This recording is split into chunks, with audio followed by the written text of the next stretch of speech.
ta'til mahrajli kasrlarni bu birinchisi qo'shish faqat. Mahraj farqi. Birinchi demak 10 bilan 9. Bu ekuk degan mavzuni yaxshi bilsang birdaniga topsa bo'ladi. Ya'ni mahrajni bir xil qilish ekuk degan. 10 bilan 9 ni bir xil qiladigan sondir. Endi bunday agar ketma-ket kelgan son bo'lsa, az 9 bilan 10 izmas kelgan sonlar. Bunday sonlarni mahraj keltirish, buning mahrajini bu tomonga berish, buning mahrajini bu tomonga berish eng yaxshisi shu. Ekuk ham shunday bo'ladi.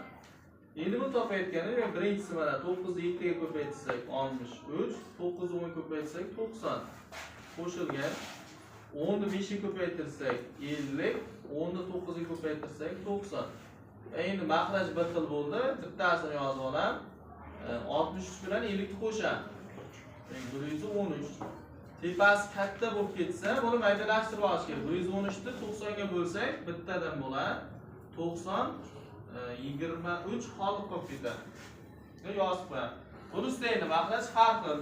Agar sonlarga mahrajga qaraganda bir-biriga bo'linadigan son bo'lsa, bu yaxshi bo'ladi. Ertaroqda. Chunki as 20 ni 5 ga bo'lsak bo'ladi. Men 4 tadan demak bu degan 5 kerde 20 bor. 5 ni mana bu yerga 4 tadan beramiz. 20 ni bittadan beramiz. Birinchisi deyman, 1 ni 3 ga ko'paytirsak 3 ning o'zi, 1 ni 20 ga ko'paytirsak 20. Qo'shilgan. Bu yerda 4 kere 4 16, 4 kere 5 20 bo'ldi. Mahrajlar bir xil bo'lsa, shunchaki bittasini yozib, tepasini qo'shib qo'yamiz. 19. Bunda endi as 36 ham 24 dan bir-biriga bo'linmaydi. Ularga endi ekuk topish kerak. Ularga ekuk topish uchun birinchi ekubini topsa bo'ldi. Oson yo'l. 24 bilan 36 ni ekubi 12 bo'ladi, ikkalasi bo'lib olsak bo'ladi. Endi bo'lamiz mana. 24 ni 12 ga bo'lsak, 2 tadan bo'ladi. 2 ni bu tomonga beramiz. 36 ni 12 ga bo'lsak 3 tadan, 3 ni bu yoqqa beramiz. Shunda endi mana 24 bilan 3 ni ko'paytirsak 72, 2 bilan 36 72 bo'ladi. Bu ekukni kelib chiqadi degan. Birinchi deyman, 3 kere 13 39, 3 kere 24 72 qo'shilgan. Bu tomondan 2 kere 5 10, 2 kere 36 ham 72 bo'ladi. Ve mahraj 72 bo'ldi. 39 ga 10 ni qo'shib qo'yamiz. 49. Agar mana shunday sonlar kelib bir-biriga bo'linadigan son kelib qolsa, bular bo'lish kerak. Hozirgi mana bu sonlar birontasi bir-biriga bo'linmaydi, qisqartirilmaydi yani. Xo'p, endi ikkinchisida ayirish faqat. Demak 15 bilan 20 ni bitta songa aylantirish kerak. 15 bilan 20 5 karada bor. Demak 15 ni 5 ga bo'lamiz degan. 15 ni 5 ga bo'lsak, 3 tadan bo'ladi. Demak 3 ni bu tomonga ko'paytiramiz. 20 ni 5 ga bo'lsak 4 tadan, 4 ni bu yoqqa ko'paytiramiz. Shunda mahrajlar bir xil bo'lib qoladi. Demak 4 kere 7 28, 4 kere 15 60 bo'ladi. Ayrilgan 3 kere 1 3, 3 kere 20 60. Teng. Ve mahraj 60, 28 dan 5 dan 3 ta esa 25. Endi mana bunda bu ikkalasi javob bo'lolmaydi. Chunki 60 bilan 25 bo'linadigan son. Bu 5 ga bo'lsa bo'ladi ikkalasi. 5 ga bo'lib o'ramiz. 25 ni 5 ga bo'lsak 5, 60 ni 5 ga bo'lsak 12 degan javob bo'ladi. Agar mabodo bo'linmay qolsa qoladi. Bo'linmagani uchun davom ettirib qo'yadi. Bunday mana 7 bilan 9 ikkalasi deyarli bir-biriga bo'linmaydigan sonlar. Bular 9 ni bu tomonga beramiz. Xuddi mana bu ketma-ket degan sonlardek bo'ladi. 7 ni bu tomonga beramiz. Endi mana 9 kere 5 45, 9 kere 7 63. Ayrilgan. 7 kere 2 14, 7 kere 9 63. Mahrajlar bir xil bo'ldi, bittasini yozamiz. 45 dan 14 ni ayirib qo'yamiz. 31 qolib ketadi. Keyin esa mana 30 bilan 15 bir-biriga endi bo'linadigan son kelib qoladi. Bo'linadigan sonlar kelsa yaxshi bo'ladi. 30 ni 15 ga bo'lsak 2 tadan bo'ladi. Demak 15 ni 2 ga ko'paytiramiz, 30 ni 1 ga ko'paytirsak ikkalasi bir xil 30 bo'lib qoladi degan. Demak 1 ni 20 ga ko'paytirsak 23, 1 ni 30 ga ko'paytirsak 30 ning o'zi. Bunda 2 kere 4 8 bo'ladi, 2 kere 15 30. Ve mahraj 30, 23 dan 8 desak 15 bo'ladi. Bunda javob endi yoza olmaymiz. Sababi xuddi bunday bo'ladi. 15 bilan 30 bir-biriga bo'linadi. Bu ikkalasini 15 ga bo'lsak ham bo'ladi, 5 ga bo'lsa ham bo'ladi. Kattaroq songa bo'lgan yaxshiroq. Bittada yo'qsa, agar katta songa bo'lmasak, 2 marta bo'lishga to'g'ri keladi. Bundan bir marta 15 ta 15 ga bo'lsak bittadan, 30 ta 15 ga bo'lsak ikkitadan degan. Xo'p, endi 3-misolda xuddi shu birga o'xshaydi, faqat oldida mana bu yerda butun sonlar bor. Ya'ni bu aralash kasr deyiladi. Aralash kasrlarni qo'shish. Xo'p, bu mahraj 5 o'zgarmaydi. Ba'zi mahrajlar ikkalasining 5 bir xil bo'lib turibdi. Bir xil bo'lsa chiqanday aylantirish shart emas. Shunchaki mana butunga butun qo'shiladi, mana bunday suratiga surat qo'shiladi. Teng mana 4 ga 3 qo'shamiz 7, 5 ning o'zi mahraj bittasi yoziladi. 1 bilan 2 ni qo'shsak 3 mana. Shunga qoladi. Endi agar mahrajsi bir xil bo'lmasa, lekin bir xil qilishga majburmiz. Shunday desa qo'shish mumkin emas. Hamda 9 ga 4 qo'shib, 10 ga 15 ni qo'shamiz degan bo'ladi. 10 bilan 15 ni bitta songa aylantirish kerak. 10 bilan 15 qaysidir karakarda bo'ladi. 10 bilan 15 5 karada bor. 10 ni 5 ga bo'lamiz. Javob necha bo'ladi? 2 bo'ladi. 2 ni bu tomonga beramiz. 15 ni 5 ga bo'lsak 3. 3 ni bu yoqqa beramiz. Shunda mahraj bir xil bo'lib qoladi. Mahraj degan pasi bir xil bo'lmas, qo'shish ham ayirish mumkin emas. Ko'paytirsa bo'lsa bo'ladi, lekin qo'shish ayirish mumkin emas. Bunday nima? Bu sonlarga bu faqat surat bilan mahrajga ko'paytiriladi. Bularga ko'paytirilmaydi. Demak 9 turadi. 3 kere 3 9. Bu 3 kere 10 30 bo'ladi. Qo'shilgan 4 ham turadi mana. Buga ko'paytirilmaydi, o'zgarmay qoladi. 2 kere 4 8, 2 kere 15 30. Teng mana endi 9 ga 4 qo'shamiz 13. Mahraj o'zgarmaydi. Endi 9 ga 8 ni qo'shamiz. 17 degan bo'ladi. Buning oldi bu yerda butuni yo'q. Bu yerda bor. Bu hech narsa qilmaydi. Biz faqat buning o'zini yozib qo'ysak bo'ldi degan. Biz asosiy mana mahrajni bir xil qilish kerak. 7 karada 28 bor. Aylantirsa bo'ladi. Bu kara bo'lsa, demak bo'ldi. 7 kara necha 28? 7 kara 4 ni ko'paytirsa 28 dan. Bo'ldi. Bu 28 bo'lsa, uni 1 ga ko'paytirish kerak yoki ko'paytirmasa ham bo'ladi agar 1 bo'lib qolsa. Birinchisi turadi o'zi 28 dan 15 qo'shilgan. Bu ham o'zgarmaydi 3 butun. Bu 4 kara 1, 4, 4 kara 7 28. Men javob yozayotganda bu butunning o'zi turadi. Mana bu yerda hech narsa yo'q degan 0 bor degan. 0 ga 3 ni qo'shamiz deganimda aytganda 3 o'zi qolaveradi. Hech narsa yo'q desa 0 butun deb olinadi. Endi bu mana 15 bilan 4 qo'shiladi 19, mahraj o'zgarmaydi. Bittasini yozib qo'yamiz.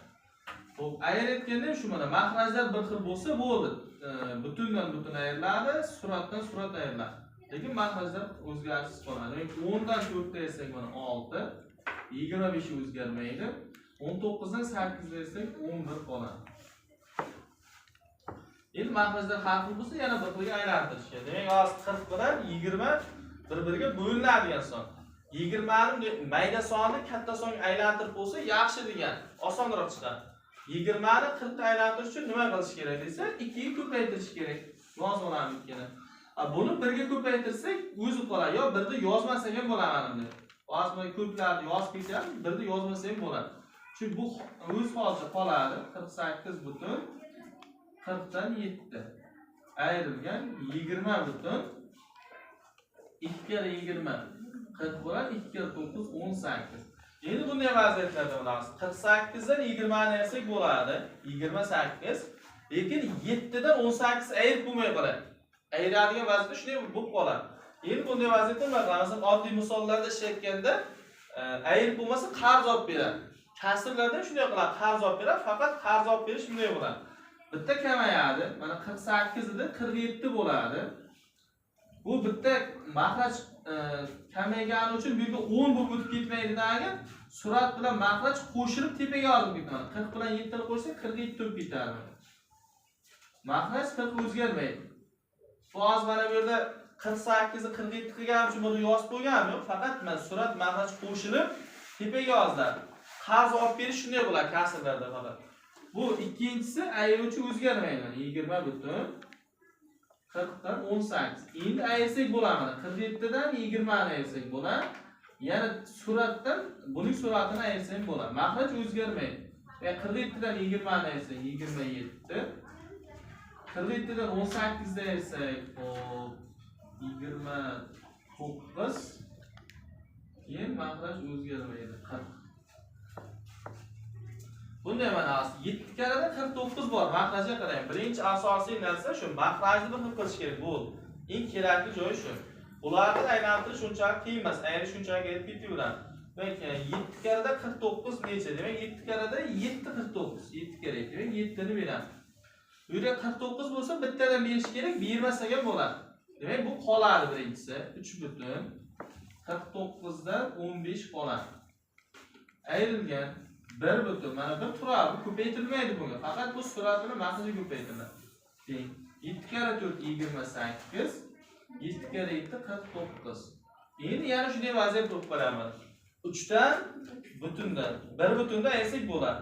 15 dan 28 ayirib bo'lmay qoladi. Demak, ayirib bo'lmasa shu qarz olib berish kerak. Bu bunga bitta qarz olib beradi. Qarz olib bergani uchun 3 uydi, bitta kamayadi, 2 bo'ladi. 2 butun 49 o'zgarmaydi. Endi suratiga yozayotganda bu qarz olib bergani uchun qo'shilib kelasan. 49 ga 15 ni qo'shsak, 64 bo'ladi. Surat qo'shilib ketiladi mahraj bilan. Ayrilgan, ikkinchisi qoladi, yana xuddi mana shundagidek bo'lsa bo'ladi. Yana 49 dan 28 bo'lyapti. Endi mana oddiy mana 2 dan 1 dan ayirsak bo'ladi. 64 dan 28 dan ayirsak bo'ladi. Va 2 dan 1 dan ayirsak 1 butun 49 o'zgarmaydi. 64 dan 28 dan ayirsak 36 bo'ladi. Ikkalasi bo'ldi. Endi mana oxirgi 5-misolda. 5-misolda bu 1, 2, 3, 4 lardan aralashtirib bergan, ya'ni qo'shish ham bor, ayirish ham bor. Yana o'zgarmaydi. Asosiy maqsad shu. Mahrajni bir xil qilish kerak. Yo'q, uchalasi 3 xil bo'lib turibdi. Endi hammasini umumiy bo'linadigan son tanlasak. Masalan, deylik 80 degan son bo'lsa, 80 ga aylantirsak, 20 ni 4 ga ko'paytirsak 80 bo'ladi. 40 ni 2 ga ko'paytirsak 80 bo'ladi. Lekin 15 ni hech qanday songa ko'paytirsak 80 bo'lmaydi. Bu variant noto'g'ri degan 80 ga aylanadi. 80 dan sal kattalashtirib. Agar 90 desak, 90 ni 15 ni 6 ga ko'paytirsak 90 bo'ladi, lekin bular 90 bo'lmay qoladi. 100 bo'lsa agar 100 ni 20 ga bo'lsa bo'ladi, ya'ni 20 ni 100 ga aylantirish mumkin, lekin bularni aylantirib bo'lmay qoladi. Shunda kattalashtiradi. Demak, 120 bo'lsa agar 40 ni 3 ga ko'paytirsak 120, 15 ni 8 ga ko'paytirsak 120 bo'ladi, 20 ni 6 ga ko'paytirsak 120. Demak, 120 bo'lar ekan. Shunga aylantiramiz degan. Demak, 40 ni mana 3 ga ko'paytiramiz. 15 ni 8 ga ko'paytiramiz, 20 ni 6 ga ko'paytirsak 120 bo'ladi hammasida. Ve shunda yozamiz mana. Birdaniga yozib ham bo'ladi. Hammasi 120 bo'ladi umumiy. 3 ni 19 ga ko'paytiram, 57. Mana bu yerda qo'sh bo'lsa qo'shni yozib qo'yam. 8 kere 7 56. Mana bu ayirib kelib, ayirib qo'yam. 6 kere 7 42. Shuni hisoblasak bo'ladi. 120 turadi. 57 ga 56 ni qo'shsak 113, 113 dan 42 ni olsak 58 61 bo'ladi. Yani javob shu bo'ladi. Bunda endi mahrajlar bir xil bo'lsa yaxshi mana. Uchalasi bir xil bo'lib turdi. Buni shunchalik ishlab qo'ysak bo'ldi degani. Teng. Bu butun turibdi, bitta butun. O'zi qoladi mana. Chunki mana bu yerda hech narsa 0 degan. Chunki 0 butunga 4 butunni qo'ysak yana 0 bo'ladi. Yana 0 desang ham 4 qolaveradi. Mahraj 15. Shunchaki mana 8 ga 7 ni qo'shib 6 ni ayiradi. 8 ga 7 ni qo'shsak 15, 15 dan 6 ni ayirsak 9. Endi bunday vaziyat kelib qolsa, bu qarang. 15 bilan 9 bo'linadigan sonlar. Bunda yozish mumkin emas. Bu ikkalasini mana bunday 3 ga bo'lib olish kerak. Chunki mana bu o'tayotganda qisqaradigan vaziyat kelib qolsa, kasra qisqartirish kerak. 4 turadi. 15 ni 3 ga bo'lsak 5, 9 ni 3 ga bo'lsak 3. Mana shu javobni yozish kerak. Lekin bu javob ham noto'g'ri emas, faqat test ishlanayotganda bunday qisqaradigan javoblar bermaydi. Qisqartirib bo'lingan variantni beradi. Bunday mana mahrajlar bir xil bo'lsa, shu bittasini yozib ketaveradi. Mana 45, yo'lda hech narsa yo'q 0. Demak 45 ga 0 ni qo'shamiz 45, 5 ta ayirib qo'ysak 40 mana butundan. Mahraj o'zgarmaydi 10. Tepasidan 7 ga 2 ni qo'shsak 9, bu tomoni 9 dan 6 ni ayirsak 3 qoladi. Bo'ldi, bu hozir qisqarmaydi. Chunki 10 bilan 3 hech qanday songa bo'lib bo'lmaydi. Demak 3 ni 3 ga bo'lsak bo'ladi, lekin 10 ni 3 ga bo'lib bo'lmaydi. Shuning uchun bunday sonlar qolib ketadi degan. Bo'ldi, mana shu 5 ta misol shu bilan tugaydi.